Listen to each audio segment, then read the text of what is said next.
welcome to this week's edition of the Hooligan Report. I'm your host as always, SM, and with me tonight as always I have Cooksen along. We're into episode 12, which for you playing at home means the first substitute appearance. And for the first time we have Cooldude appearing. Yes, guest appearance I'd say, but yeah. Guest appearance. I'll see what I can do. I'll see what I can do tonight, yeah. Yeah. You're going to be in my essence. My essence can be terrible. We'll have to make do, and Cooldude, I promise you I'll try to keep my fabrications to a minimum, so hopefully everything can run along smoothly. Don't worry about that. We'll review the main games from the weekend that would have caught people's eye, and I think we'll start with the obvious one, which we'll talk about them in detail a bit later, but United, still without a win, 1 point from the first two games under Louis van Gaal. Cooldude, how have you seen their start?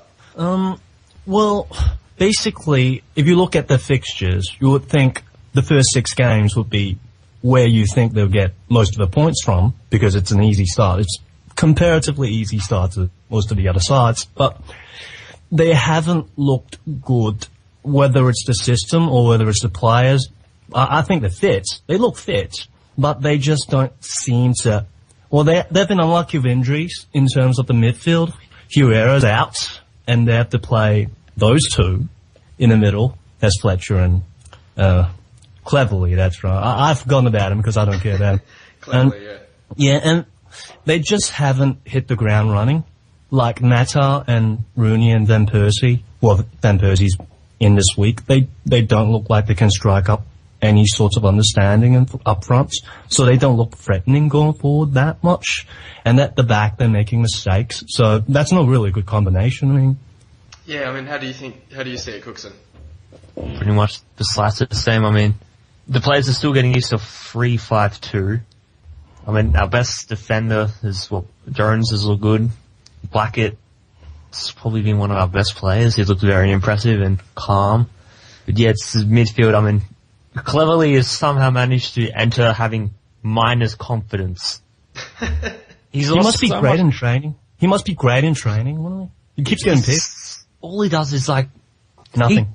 He passes the ball, except he's not doing it with he's not passing it forward. It's like, he just panics. It's like, dude, you need to calm down. Sideways. Yeah. And Fletcher, I love Fletch, that he is good work rate and everything, but that illness probably has taken literally everything out of him. Do we see it as, in any way, a positive for Sunderland? I mean, obviously they managed to get a draw against United. I mean, everyone's focused on how bad United's going, but it's also a pretty good point for Sunderland, you'd have to say. Yeah, it would have to be a pretty good point because they look...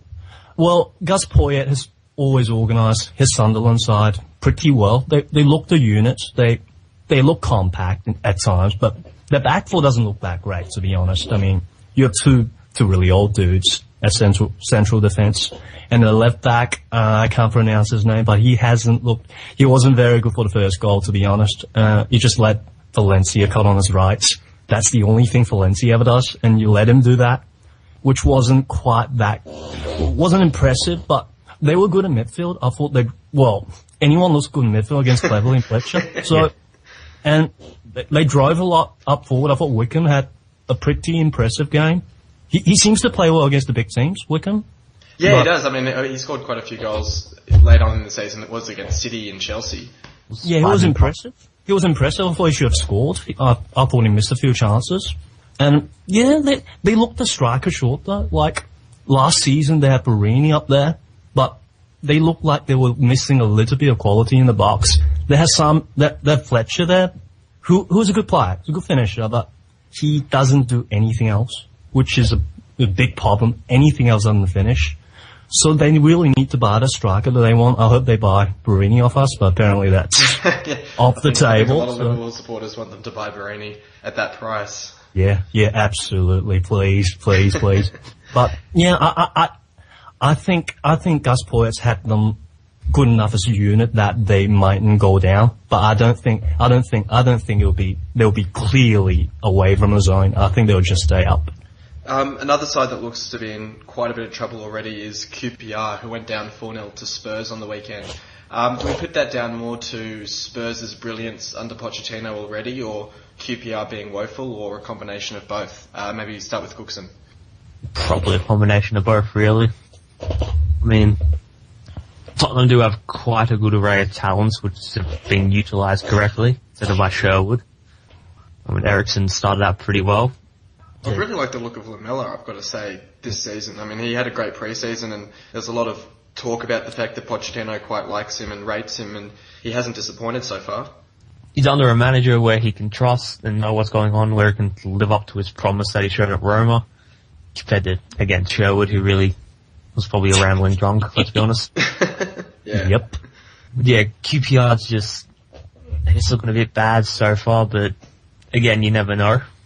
I mean, we probably said the same about Crystal Palace. I mean, you have word that Redknapp's being offered a new deal, though, so I mean, they can't rely on a new manager coming in to save them. Well, the problem is with the signings, I think. I think Redknapp has shown he can keep sides up. He has always done it. But they have a dad's army in defence. I mean, Richard Dunn's finished. Real Ferdinand looks finished. They're just so slow. And the midfield as well is just completely... It's a shambles. They do nothing. Joey Barton probably still thinks he is one of the best central midfielders in England, but he can't do it. He does not track back. And his free kicks are pretty dreadful, I must say, from last weekend, yeah. He prides himself on set pieces. Well, he prides himself on anything, but he just doesn't... He's not delivering to what he thinks he can. And up front, they're kind of playing Jordan Much in the middle, second striker to Rami, which is a little bit strange. I have not seen him an extensive amount. I thought he was better out wide right for Cardiff last season. So they're kind of playing him central behind Rami, and that didn't seem to work out. They don't have the width, and Rami looks like he doesn't really want to be there.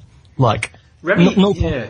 I mean, he started the game against us pretty well, but he dropped off in that. And I mean, obviously, I was watching our game, which was on at the same time as this, so I didn't see a whole lot of it. But yeah, so you're saying he just doesn't really look that interested?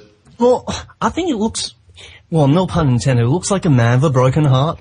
Like he's playing like he should have gotten his big move, but he's still there. He's not like, I'm sure he's trying. He's getting no support, but he just doesn't look the player he was last season. He was far more lively last season than this. But then again, QPR gave him no support in midfield or anywhere, so it's a little bit difficult to tell, but Spurs were really impressive. Yeah. We might move on from that, and we'll just quickly talk about, as I've just mentioned, Hull's game, which was on at the same time. And the only reason I want to bring this up, other than, of course, the fact that I'm the host and I get to talk about my team, is the controversial Stoke equaliser. I don't know if either of you has seen it, but basically the ball came out off a Spurs player, and the linesman gave Spurs the throw-in, despite the fact that everyone in the stadium knew that it was a Hull City throw-in, and it directly led to their goal. Steve Bruce suggested perhaps bringing in some sort of technology in relation to those sorts of decisions, in the same way that play can go on from a goal and then it can come back. If the ball's crossed the line, the ref knows and it's given as a goal. In this sort of situation, it takes the fourth official 5-10 seconds to look at a replay on a screen, say something in the ear to the ref on the pitch, and we get the correct decision. He also then said, who knows, maybe that's too much technology in the game. Do you guys see that sort of thing as having any potential? I mean, once upon a time we might have said no to even just having goal line technology, which we've now got. Do you see any future for that in the game, or just a bit over the top? It probably will happen soon. I mean, it must have been fairly controversial, considering you said a Spurs player, so they came from London to throw in. Did I say a Spurs? Oh, sorry, a Stoke player. Yes, I'm sorry, we're just talking no about difference, they're all mid-table clubs. Yeah, mid-table clubs, exactly. very, very hard for Tottenham player to enter a game of football and not playing and get a throw. So half our team is Spurs players. I get confused, Spurs. Well, with technology, it probably should have happened a long time ago, let's face it. But FIFA or UEFA is quite primitive in terms of how they want to move the sport forward. They finally get goal line technology, and I think that came in for the second goal, didn't it? It did, yes. Yeah. So that worked, and so I'll hope you'll see more of it happening in the future. But it's funny that you mentioned that, because it didn't actually work. Apparently, from all reports, didn't go over, did it? The refs, no, well, it did go over, but the ref's watch didn't actually go off, and the goal was only given by the linesman. And I have no complaints. It was a goal. It went over the line. That's fine. But it was just kind of funny that in the end, the watch that the ref had didn't signal that it was a goal. Well, they're refs. They can do whatever they want. They just pull stuff out of their butt. Who cares? Yeah, well, exactly. Yeah. What do you think about the sending off? Oh, the sending off was fine. I have no issues with that. Really? I'm trying to figure out what he sent him off for. Basically, I mean, I understand where you're coming from, and I do agree. I think it was on the softer side because basically Chester goes in with a standing tackle, the player runs into him, but Chester's basically denying a goal-scoring opportunity. And that's what I thought he sent him off for. It comes down to the interpretation of whether the striker's running into the defender, and because you know how like if the defender just stands there, you can't give away a foul if the striker then runs into him. So I mean, look, watching it live, I thought it was going to be a yellow card, but then as the ref went over to him and there was a lot of chanting to send him off, I kind of thought, oh, you know, he's going to get sent off for this. But I can't really have any complaints with it. I don't know. I thought it was a booking, but it's a bit harsh for a red if you're sending off a last man. Yeah. Denying goal scoring opportunity. I don't think he even controlled the ball yet. So how can you say he's going to score? Well, exactly. Whatever. We can move on from this. No, it was a great start to the game though.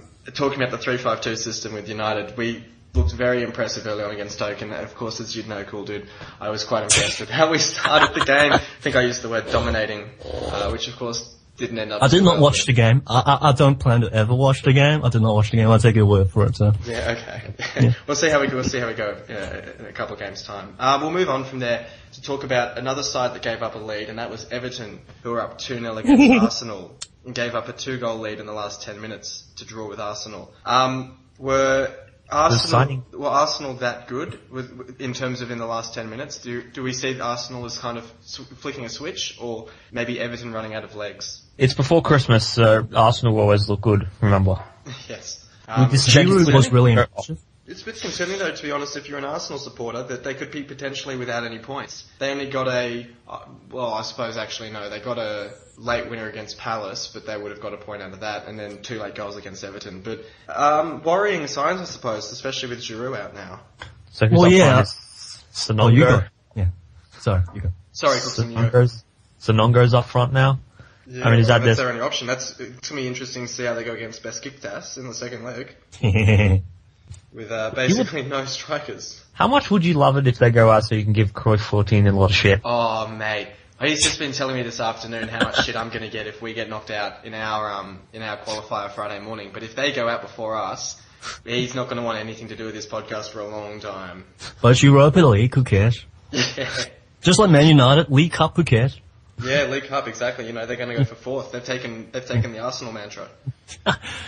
Everton fans weren't so happy because Evertonians will find anything to whinge about, but they were not happy for the past 2 games because they have a tendency, they will just dominate the play for 80 minutes, and then Martinez will pull them back, they'll sit really deep, and they'll try to defend the lead, which is, they're not happy with this because the great man David Moyes did this when he was there.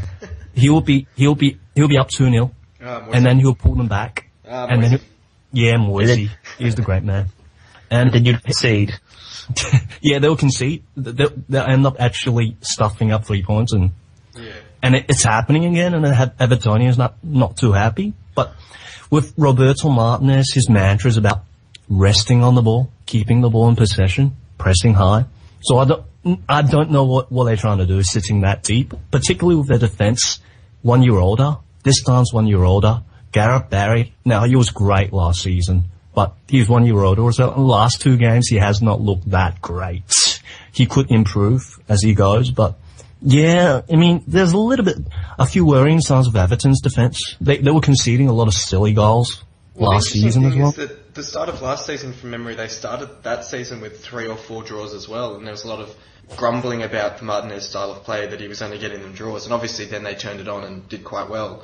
So I'm wondering if we might see a repeat of that this season. But I mean, as you say, this Stan is 36 now. He's like 67, mate. The wrong side of 30 as well. I mean, they're not spring chickens. And Gareth Barry's done what Gareth Barry does best, and injured Ross Barkley in training. Which is probably, as a Evertonians, they don't know any other way to play. Yeah. That's how they play. So it's going to be interesting because, of course, it's a similar story for both sides.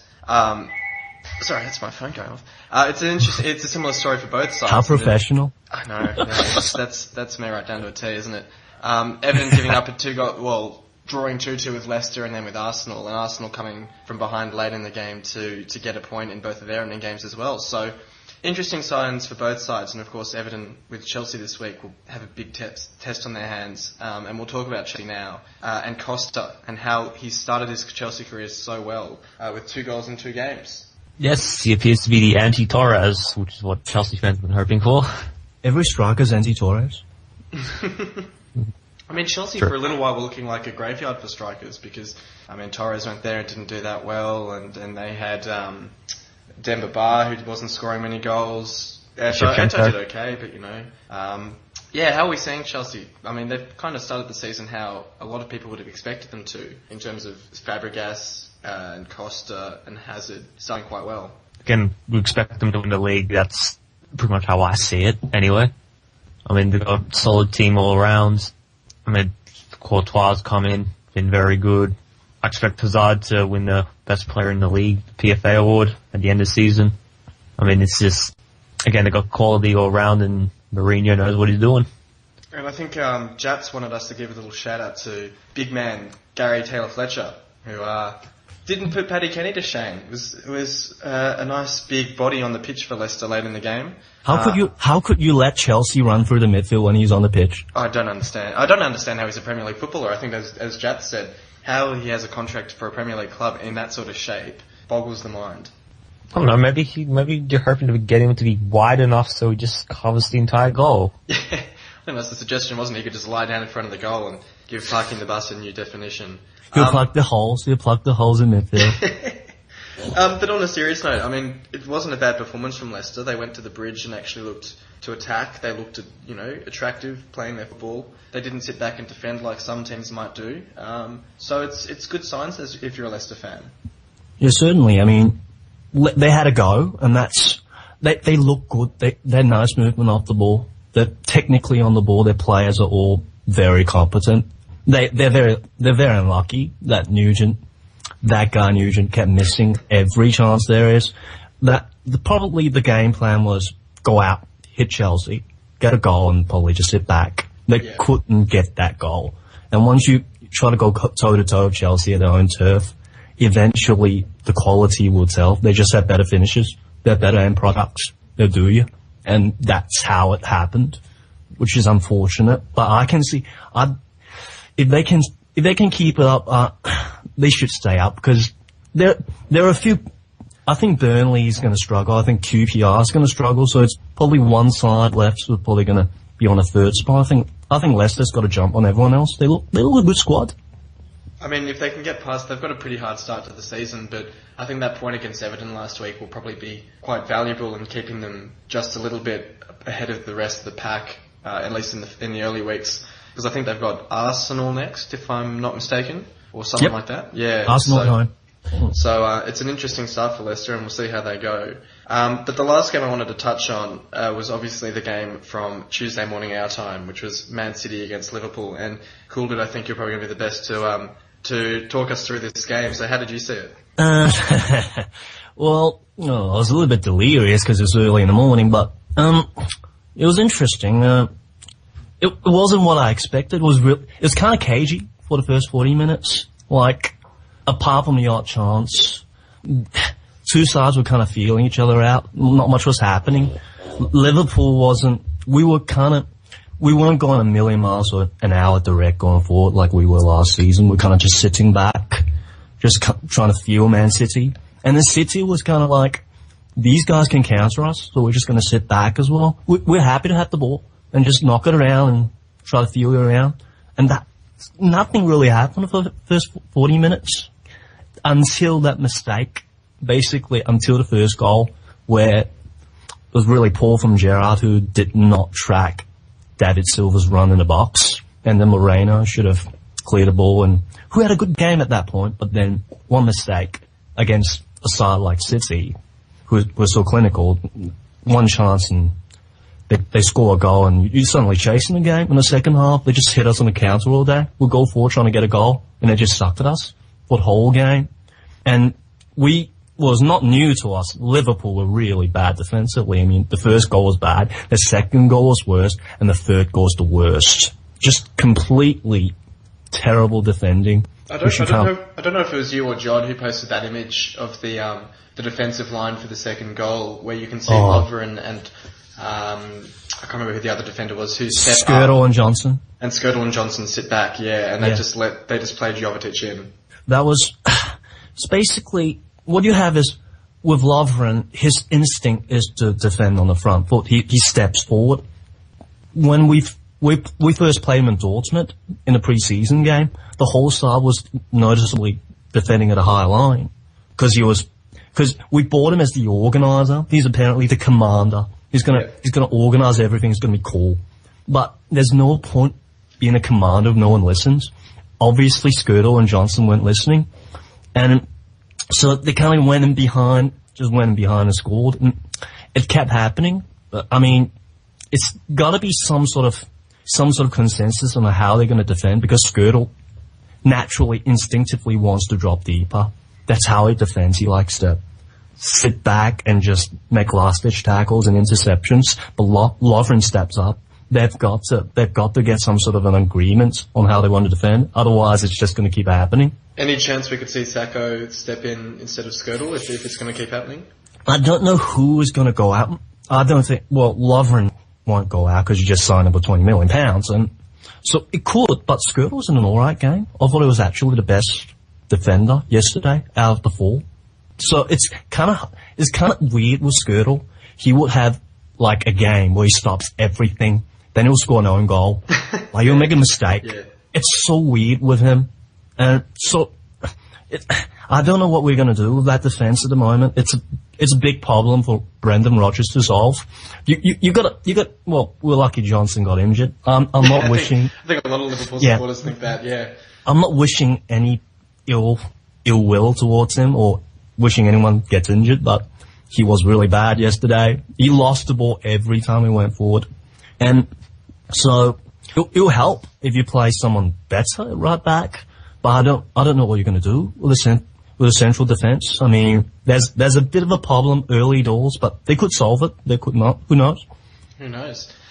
We might move on then from reviewing those games. Obviously, there were some other games played, but didn't catch our eye. We'll move on now to our topic for the week, which I think Cooksen will either enjoy or hate, which will be talking about where Man United are at. We've talked about it a little bit earlier in regards to the Sunderland game, but we want to take a bit of a broader look at it now. And we might start with a bit of a fallout from this morning's result, the unbelievable 4-0 loss to MK Dons. I understand the manager said that he wasn't surprised by the result, Cooksen, but do you really see that as justifying that sort of scoreline? Well, it shouldn't happen, but I expect it because you look at the lineup, I mean, a lot of the players playing that we played essentially our reserves team. That was on the whole the reserves team apart from De Gea. But shouldn't you still be beating a League One side? Depends. I mean, a lot of those players are at League One standard and lower because... Are they? Well, they are youth. I mean, we loan most of them out to championship teams, League One teams. Well, championships and League One. What's really concerning to us, though, is that he said it'll take 3 months. Louis Van Gaal has always said it'll take 3 months, judge me after then. I mean, they're still getting used to that system of 3-5-2, which personally I want to change to 4-3-3. Do you reckon that'll happen now that you've got Di Maria? Yes. So basically he's going to throw out the 3-5-2 that he's been preparing. Di Maria changes everything for us, pretty much. Well, where does Mata play if you're going to play 4-3-3? I don't know, because Mata was probably a panic buying. Yeah, that's not denied. I just don't understand. Well, that's what Di Maria as well. That's the thing. It's like you're looking at the problems that United have are at centre back, at defensive midfielders, and they're throwing money at attacking midfielders, and they're just stacking them up, and they don't know what to do with them now. No, we're making this is what's happened. Arturo Vidal's agent. Yeah, I heard that stuff. That was the signing you needed. If you were going to go for either Di Maria or Vidal, you go for Vidal. You go for both. Or you go for both if you can. But that was the other question I wanted to ask is, I mean, obviously it's early days and this is a sort of a panic stations question, but is there any risk that you could become the next Leeds? The amount of money that you're throwing around at these players, if you can't get Champions League back within the next few years, do you not see any risk of the debt just stacking up? No, because pretty much the debt's like it's somewhere around pretty much it is at a completely manageable level. I mean, just being in the Premier League alone will get rid of it, and I don't really see us getting relegated anytime soon. I mean, what happens is we need to change pretty much every single level of the club, from like the under 10s has been completely ripped up by Louis van Gaal. Jeez. I mean, he likes to rip things up, that guy. Yeah. Literally changed every level of that club. I mean, yeah, it's a bad result losing 4-0, but I've seen far worse on Fergie. To put it in perspective, David Moyes never lost a game by 4 goals. Because David he tries to put 10 men behind the ball. So we were crossing it 80 odd times against Fulham. You still got points against them? Yeah, but that was beyond terrible. I mean, well, Fulham were kind of like, yeah. You see what he's trying to do. He wants to get, like, we were passing the ball forward. I mean, I can handle giving it away in defence. Yeah. Yeah, but that's not the point. Johnny Evans Goals was were just, horrific. yeah. I mean, but that's the thing though. I mean, the younger players on the side, they were passing it forward, playing with confidence. They were making mistakes, but I'd much rather that than, playing David Moyes, hoof it up and hope something happens. Okay, I mean, it's just... I want to ask you. You say that Van Gaal has 3 months. Pre-season, I asked you the question, what would it take for Van Gaal to get the sack? And you said nothing. He'll be in there at the end of the season because United have learnt their lesson from David Moyes. If you fail to get 3 points against Burnley this week, and you go into the game, I think it's QPR you have next after that, and if you fail to take 3 points against QPR, so you start the season with 3 points out of 4 or 5 games, you seriously have to start to look at Van Gaal and wonder if he's the right man, don't you? No, if you get to a point where you're seriously in a situation like Liverpool was under Roy Hodgson. No, because there's a bit of a difference between Hodgson and Van Gaal. One wins trophies, one doesn't. Yeah. And you gotta remember, Bayern Munich, he started out pretty much exactly the same. Incredibly slow, then bang, 1 week, everything changed. But do you think they have a better youth setup to work in? They have Schweinsteiger, there's Thomas Muller, they're kids that he could promote. Is there any kids in United that can actually do that, apart from Januzaj? Yep, we had James Wilson. Okay. We had, pretty much when he came on for Welbeck and Hernandez, they created nothing between them all game. He come on, he had like 3 shots within 5 minutes. Well, to be fair, Welbeck and Hernandez were never really renowned for creating any goal-scoring opportunities. I mean, Welbeck just runs around a lot. That's how he makes his name as a footballer. Hernandez just... Still, it's just far better. I mean, we had young Andres Pereira, who was 18, was playing attacking midfield and looked he was picking the ball around, passing it very well. I mean, there's youth there. I mean, Van Gaal will play him. It's just... I thought Johnny Evans stunk the place out. Johnny Evans was really bad. He came back from injury, but he was the captain of the day. But first goal. Fourth goal, he got nutmeg for it. I mean... And he's he could start at centre back in the first team. So, I just don't want Evans. Evans shouldn't be starting, personally, if I have my way. I mean... I don't think any one of them should be starting. Jones, who look really good. Probably it'll be Rojo, who'll be next. Rojo. Until he gets his work permit, which is some reason I don't know what's happening in England. Probably on holiday or something. And Blackett, who is probably... making a big call, big statement. Will probably captain Manchester United. Do you think in 10 years' time that's actually an achievement? Yes. Okay. I'm just trolling. We'll back up. But it's just, like, he was first game, he was yelling and commanding, like, players 10 years his senior what to do, where to do it, and not take any shit from anyone. I'm going, that's what you want from a centre-back. You want a commander. Final question before we move on. Do you see this season as ending up better than last season under David Moyes? And why? Well, yes. I mean, Van Gaal has already stated he has a plan. I mean, Moyes was just, oh shit, I have no idea what I'm doing. We've all seen the photo. But do you think that maybe that's because you didn't give Moyes enough time to settle? Because he had to come in straight after Ferguson and completely shake up that squad. Yeah, but he had signings lined up for him where he could have just pretty much continued on. He makes those free signings as said, Garay, Thiago, Strootman. He's still working at United. He gets lauded as probably someone that, he's continuing on the legacy. The thing with Moyes, he brought in everyone from Everton, which is just sheer stupidity. I mean, which is fantastic. It's fantastic. Van Gaal's brought in quality people who's worked for Ajax, Munich, the Dutch football team. I mean, very smart, very good people. I mean... But so basically what you're saying is that you're just saying, with hindsight, the people that Moyes brought in from Everton weren't good enough. But you're basically saying that Van Gaal's done the same sort of thing. He's ripped up the system at United. He's brought in his people. Who are you to say that 12 months from now you won't be saying the same thing about Van Gaal and saying, he brought in all of his own guys and they weren't very good and, United are down in the shitter now because of it. Because Van Gaal, once again, Van Gaal has a fully clear idea and plan. Moyes was just, Moyes, he marginalised Robin van Persie. He marginalised Michael Carrick, Nemanja Vidic, Rio Ferdinand, Patrice Everdeen. Vidic now. They're not there. Yeah. But still, he marginalised, pretty much, he was a big Rooney fanboy, then he signed Mata. That was his going to be thing. It was like Rooney, Mata, everyone else. He came in, the players didn't respect him. I mean, that's plainly obvious. It's just Moyes, he's a good bloke. He's done good things with Everton, but ultimately, he was shoved into that. He was shoved into a job that he couldn't do.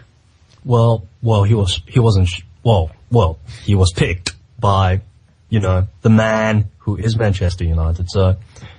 I maintain though, if Fergie didn't want Moyes was like option 5 on his list probably. He was going, oh shit, he's there. Oh well, grab him. Which is true, but yeah. I wanted Jones there, personally, but... Problems are more deep-rooted in Man United than just the manager. Just the squad is just completely... I mean, you look at the midfield, you look at the defence, it's a shambles. It's the thing, is that they're not looking at the midfield, they're not looking at the defence, and they're just stacking more attacking mids in. Well, that's the thing, they have a lot of money. They spend more than anyone. Almost more than anyone. You hope they'll improve eventually. But it's about how can you spend money? Yeah, how can you spend 200 odd million and still have so many deficiencies in your squad? I find it very curious. And I mean, how much would it cost to bring Vidal? I mean, if that's going to happen, that would be presumably at least another 40 million at the least. 40 million change, loose change. And then you still have pretty much no centre backs. I think Vidal will cover a lot of holes though. He is incredible, but they basically. Yeah, he basically they have no energy in midfield. Cleverly and Fletcher can't run. They can't do anything. And then with Huera, he has to adapt to a new league. They have no one in midfield that's going to run around the pitch and basically just do a lot of work both ways. And you need that in England, and you need to sign someone who's like that, and Vidal's better than anyone in the world at it. I mean, Vidal would just be perfect signing, and also we're probably going to get Blind, but he's just there for pretty much utility. I mean, play left back, can play centre back, be a defensive midfielder. I mean, it's just our midfield though has been. He's a bit slow. Grossly, but he's a bit slow, which is a concern. But he's a good player. He's a good solid player. He'll give it his all. And he knows the Van Gaal style, so I mean, no midfield has been pretty much chronically underspent for years. Yeah. I mean. Chronically, and we bought some bog average players. I mean, Young looked a bloody world beater at Aston Villa. Now he's just shit. Valencia, who's gone. It's shit. Yeah. He was bloody fantastic a couple of years ago. I reckon he came back far too fast from his leg injury, which was a serious break. Started out like a house on fire, then downhill ever since. Cleverly, again, started out good. One injury. Then he's lost so much confidence. It's ridiculous. Fletcher, again, his heart's in it, his heart and his spirit's in it, but his body's shot. His body's saying, nah, mate, we're cooked, get stuffed. I mean, it's just, again, we should have spent money on a midfield. I mean, January also, we're probably going to get Strootman, which would be like, again, literally anything would be better than our midfield right at the moment. Well, he has a knee injury, so there's a bit of a risk. He just came back on the ACL, so that's why I went into January. We'll get Roman to give him a good pre-season. Since it's sort of on the topic, we might move on and talk about Man United against Burnley as the first game of game week 3. Surely we would hope to see, depending on who you support, United picking up the 3 points in this game. Would you say, Cooksen? I mean, a pretty certain 3 points, despite the start? yes, Di Maria will debut, which will be fantastic news for everyone all around. I still got no, well, I mean, we had the Real Madrid, he sent out a letter to Real Madrid fans, which is essentially saying to Perez, you're a bloody wanker, mate. Get stuffed. No uncertain terms, but yeah. I mean, I expect Di Maria to start, Rojo to start, hopefully. It will be better then. It was just, we'll have much better players. We'll have a midfield, which is quite handy. What formation you reckon they're going to play? I have no idea, to be honest. I mean, I'm leaning towards 4-3-3. Start out with, but... You're going to drop someone? You're going to drop one of them, Percy and Rooney? You're going to drop Mata? Well, Mata has to be fitted in somewhere in the middle, in the hole, number 10. Unless you're shunning him. You can shun him out left, but then he's not as good. Yeah, he's got no pace. Exactly. It's a lot of problems, a lot of things for them to solve. We'll see what happens. It'll be very interesting to see how they line up, absolutely. What's our tip for the score, boys? 5-0. Oh. Chelsea only won 3-1. 2-1 Burnley. Come on. 2-1 Burnley. Yeah, I'm liking the Burnley win here. Or at least a own goal. I see an own goal somewhere. Own goal from United. Di Maria own goal. Yeah. That would be sweet. That'd be great. Moving on to the next game, which is Man City against Stoke. Not too solid a game to get too excited about. We probably see a Man City win in this game. Any big talking points that we can say? Easily a Man City win, you think? Because I don't think Stoke has a pretty... The away record was shocking last year. I don't expect it to be any different. Man City are just imperious at home. They're absolutely better them. And Jovetic is one to watch. He's had a pretty good start to the season. Yeah, he looks fit. He's fit for once, and he's a clever player. He knows, he works the channels well. He does a lot of things well. Jovetic is a good player. It will be interesting whether Aguero comes straight back in for Checo or him. Oh, I tell you what, Aguero's minutes to goal ratio for this season already, I think it's 2 goals in 30 minutes of play from 3 shots on target. It's just phenomenal. Best striker in the league. Absolutely. But will he remain fit? Really, that's the thing. Yeah. Their title hopes could rest on it. Yeah, absolutely. If they can get him fit, I think they could win the league. Who knows what Chelsea does? But I think both of them will get 90-odd points. Then at that point, it's just lottery. Whoever wins it.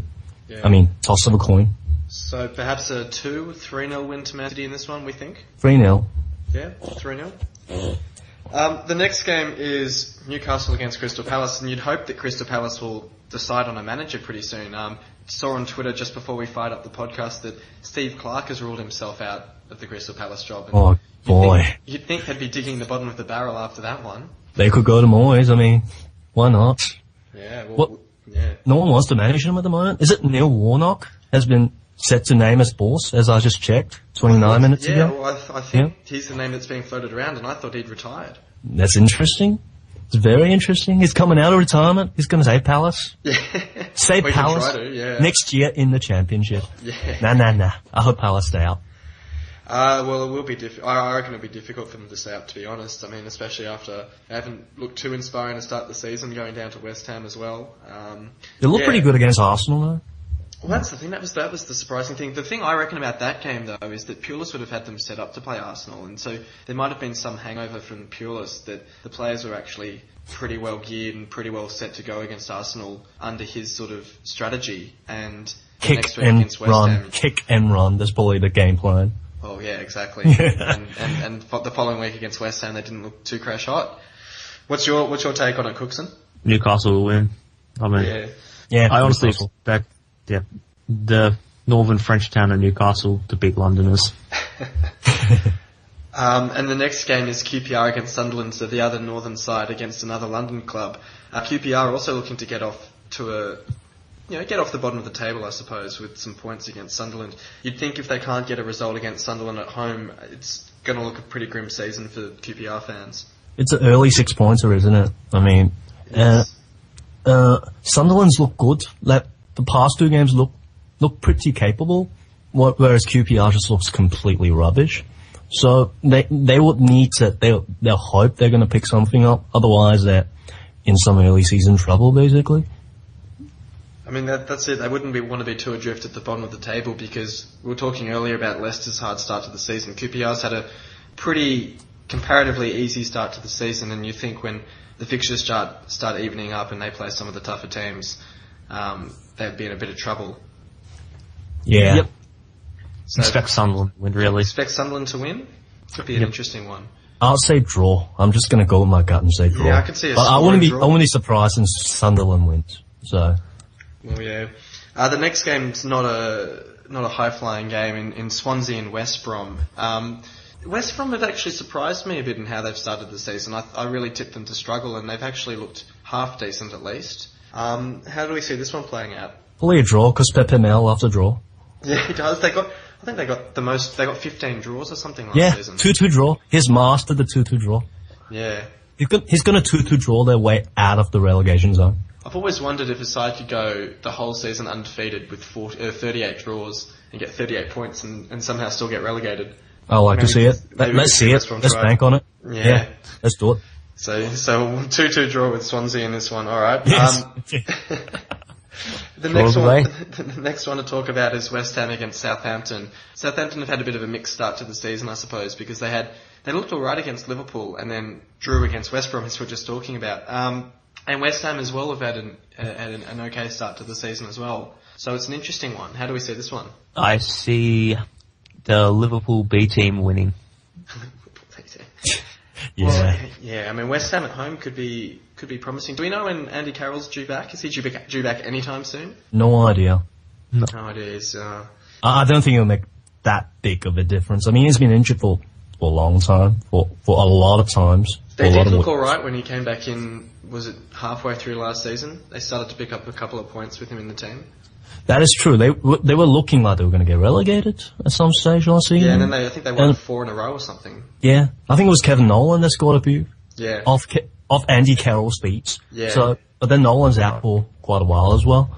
So it's going to be one of those games where they're just going to huff and puff a lot because Southampton is a strong midfield that runs a lot. West Ham loves to run, loves to throw themselves around. So it's probably going to be one of those games where it's just more like a rubber match, probably. Yeah, I could see this one being a 1-0 maybe to Southampton. That sort of game, really. 1-1. 1-1, yeah, Yep. something like that. And on Andy Carroll, with Di Maria signing, he moves out of being one of the top 20 most expensive players Isn't of it all a time. relief? It's a great relief for the world. Goodness gracious. Liverpool supporters breathe a sigh of relief. It's another sad thing too. It's not Combined sad. transfer What are you talking for- about? There's no sadness involved in this. That whole sum of money must have been cursed because it was the money that I think Liverpool got for Torres, correct me if I'm wrong, was then used to buy Andy Carroll. So Torres at Chelsea has suffered and Carroll at Liverpool suffered and now is suffering at West Ham. It's just that sum of money. I don't know what Newcastle ended up doing with it, but I'd be interested to see who they ended up buying. It goes in what's his name's pocket. Yeah, it goes in my Ashley's pocket. Yeah, exactly. Probably just buying a couple of lattes with it. Yeah, well, exactly. Probably, burnt coffee or something. Here's a funny thing. Using though. it as toilet paper. Here's another funny thing. Combined transfer fees for Andy Carroll has been for 50 million. Jeez. For that money, add 10 million, you could have bought Di Maria. Fun fact. I don't know whether that says more about how much you spend on Di Maria, but talking about clubs that like to spend a lot of money, we've got Everton up against Chelsea, which could be an interesting one because we could have Lukaku and Eto'o lining up against Chelsea. It's actually promising to be quite an interesting game, this one. I reckon Lukaku's going to have a point to prove. Lukaku, I mean, definitely. he's going to be angry for that game. Like, potential to be carded, yes, but I reckon Everton's going to win. Nah, they'll lead 2-0 and then give it away. Well, of course, I was going to ask for your completely impartial opinion, Cooldude. Not at all. Yeah. How do you think Everton will go in that one? Yeah. So we could see another draw for Everton. We could see them choking for a third week in a row. Oh, it'll be an interesting one because Chelsea went there last year. I remember watching that game. Chelsea missed like every chance they got, and Everton scored with one. That was Milovic set up Naismith for the only goal of the game. I do remember. Yeah, exactly. Naismith. I like that. I like that guy who scores big goals. You probably bank some money on him scoring this weekend again. But yeah, who knows? I think Everton will look to play. They always look to play. Maybe Mourinho will be a little bit more pragmatic and try to hit them on the break. But I can't see it. I think Everton will hold themselves well, but Chelsea might just be too strong. Because Everton's defense still a worry. With Chelsea's front three, is probably going to be a threat to them. It will be a test, but I think a draw is a good bet for this one. You know what it is? We could beat Chelsea. We can beat Everton. The next game is Villa at home against Hull. This will be an interesting one, I think, because obviously with our Europa interesting? It's blockbuster. Here's the blockbuster. Careful. It's going to be great football. It's going to be great football on display. It will be. You watch the domination of the 3-5-2 come out again. Oh yeah. All that hooving, hooving to the sky. We've got our second leg of the Europa on Friday morning, where we might even look to play a full strength side, given the fact we're 1-0 down in that and really need the win. So it could be interesting in the sense that we might not actually be able to play a full strength side against Villa, or at least we'll see how much Europa has an effect on our Premier League form. I am interested to see how we go with 11 men on the pitch for the full 90 minutes, playing that 3-5-2 against Villa, because I think it will be quite something.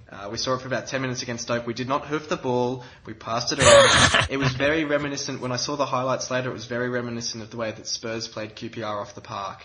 It was very, very good to watch. Except it wasn't 4-0. Well, it wasn't 4-0, but, if we'd had 11 on the pitch, who knows?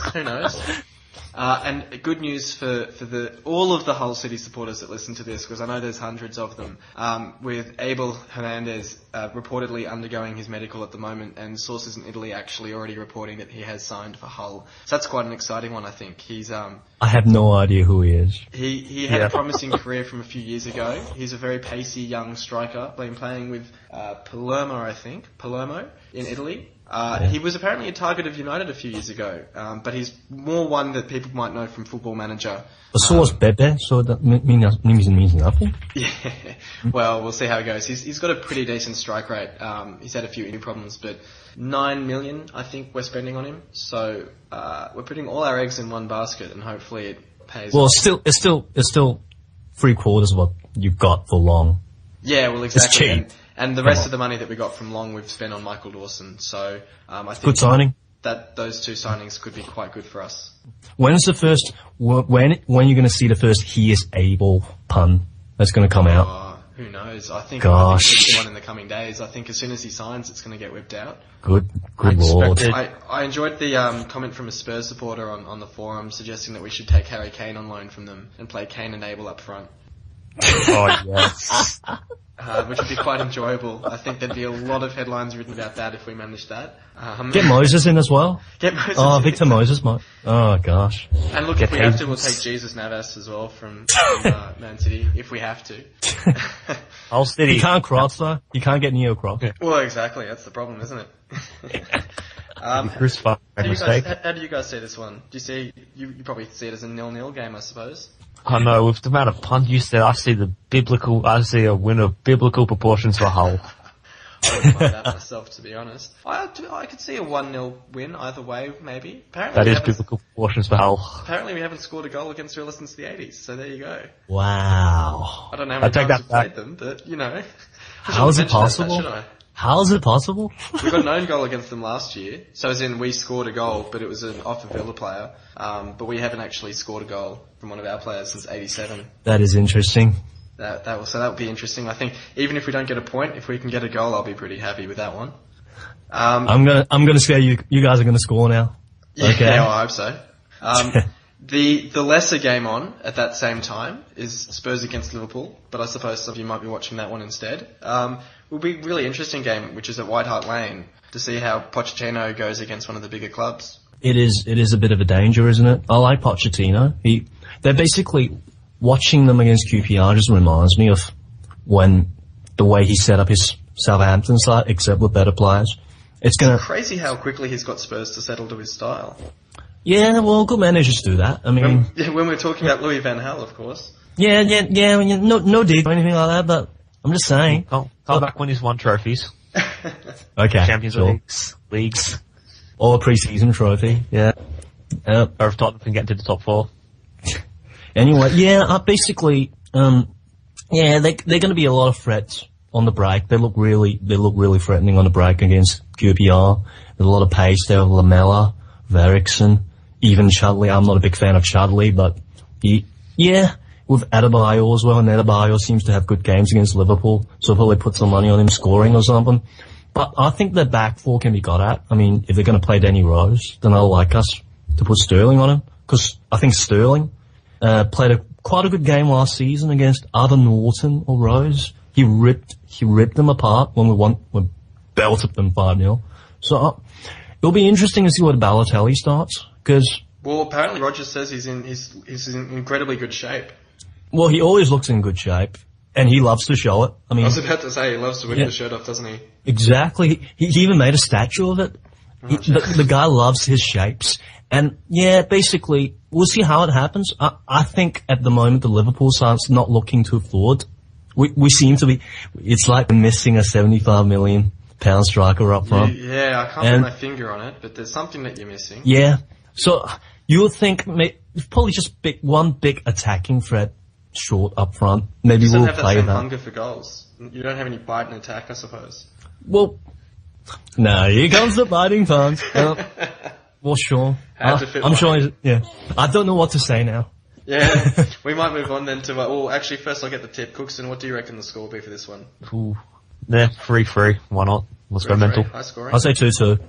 I could actually say, because Pochettino with Southampton did like to go for the quite tight defensive, quite tight defence. I could see maybe a 1-0 to Spurs, to be honest. Maybe. Yeah, I'm not confident. I'll say. It'll be an interesting one. We'll do well to get a point. Yeah. And then the last game to round it all off is Arsenal against Leicester at the King Power Stadium, I think it's called, the Leicester Stadium. Jats would know. Do we see any chance of Leicester getting a point out of this? I mean, Arsenal have looked pretty shaky, and with Giroud going down, maybe a weakness for Leicester to capitalise on. Yeah, I mean, I don't see where Arsenal are going to score their goals from. I mean, they've got Sanchez, who's a winger, but and Ramsey, I suppose. Again, Wenger needs to splash money on a striker, which probably ain't going to happen. He won't. There's all that talk of, Falcao or Remy, I think, was another one linked, but Falcao will go to Real. Yeah. I think it's all on the paper. Or they got, Zigic has now been linked from Birmingham? Yeah. That's a funny one. Loads of strikers are going to be linked to them now. I think Cruyff was quite happy with the Zigic link. A top 4 team in England can't buy a striker. I mean, that's just... surely if you're an Arsenal fan, you go, buy a striker, Arsene. Stop being stingy. They should go for, like, Remy. Yeah, I reckon Remy would be a good fit, as we were talking about earlier. I mean, and he'll actually pass the medical. Oh, well, exactly. I mean, there's a lot of questions about that in terms of the medical at Liverpool. He'll pass it in Arsenal. He would definitely pass it. Well, even if he failed it, I think Arsenal would just say that he exactly. Passes to Medicals are just, dodgy. They've always been. Exactly. But Arsenal could score some goals on a counter, because the way Leicester likes to guard them, and Arsenal's good at his away games. They win a lot of these because they counter so well. So it will be a danger game for Leicester, I think. But I'll tip a draw. I think Jats might live to eat his words when he made fun of the fact that Arsenal might line up with Sonogo up front, because I think Sonogo looked pretty good in pre-season. He scored quite a few goals against Roma. He's going to score a hat-trick now, isn't he? He is. He's going to go out and score a hat-trick against Leicester. Yeah. And we promise we won't rub it in, Jats. We'll try not to anyway. I could probably see a 3 or 4-0 Arsenal win, to be honest. I think as you said... Is that trolling or not? Oh, well, who knows? Who knows? Wait. The BBC have come out. I just saw this on Twitter. Yeah. AFC unlikely to sign a striker despite Giroud injury. Well, there you go. That's a shock headline, isn't it? They're keeping Podolski, so... Yeah. He's not going to play striker, but he'll be backup of the backups.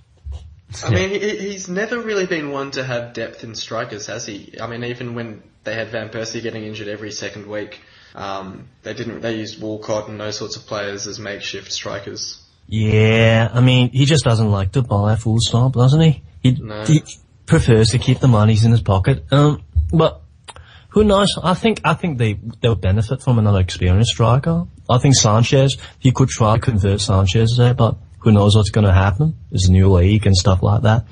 So we'll see what Wenger does. He always pulls something out. Who knows? Indeed. Any final thoughts, boys, before we sign off? Manchester United will not get a point against Burnley. Whoa. Big words from the guest. I'm just kidding. No, actually, points. Here's the thing, though. Real Madrid will sign Falcao by Monday.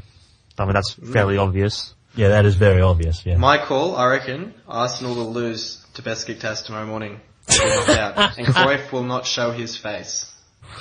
Yeah, I imagine so. I mean, that's like, you got like a whole thing set off, just gonna pray to that thing every day. Pray to your effigy, Steve Bruce. I will. He's in my corner in my room with his England managerial shirt on because it'll happen one day, and it'll happen, and I'm sitting there praying to it. And Arsenal will lose to Besiktas. They'll be in the Europa League with us, and then they'll get knocked out in the groups. We'll go on to win the whole thing. I don't think they get into the Europa League. They do. From this stage onwards, from last stage onwards, yeah. In fact, Champions League teams who got knocked out got entered into the Europa League. Yeah. That's right. So it's all a very dodgy system because it really doesn't promote success at all. It's the losers' league. And I think, karma caught up to Celtic. We must sign off with karma caught up to Celtic and they lost this morning. Much deserved. There's actually talk that they could end up in the same Europa group as, is it Liège was the side they lost to? No, it's the Polish side? Like Liège. Yeah. They could end up in the same group as them in the Europa League, so there'd be a bit of feeling in those matches, I would think. Make sure there's only no ineligible players, yeah. Yeah. Alright, well, we've certainly had 2 eligible guests along tonight, so thanks both of you for coming along. No worries. And thank you everyone else for listening. And we'll see you again this time next week. Until then, see you on the forums.